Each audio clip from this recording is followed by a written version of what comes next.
think any of us realized we were witnessing history in the making when yours truly came out. Welcome back to Eras Ari, Yeah. my series where I'm decorating a cake inspired by every Ariana Grande album leading up to Petal. Today, we're going all the way back to where it started, yours truly.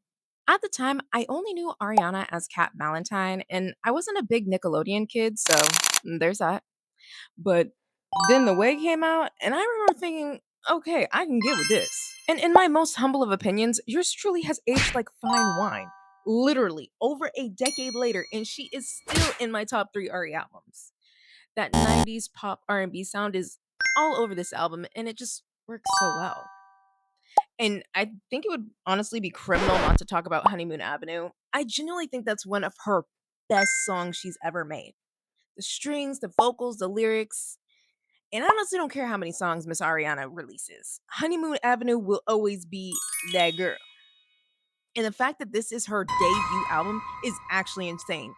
She came out with one of the nastiest debut albums of the 2010s and secured her spot as the pop artist of our generation.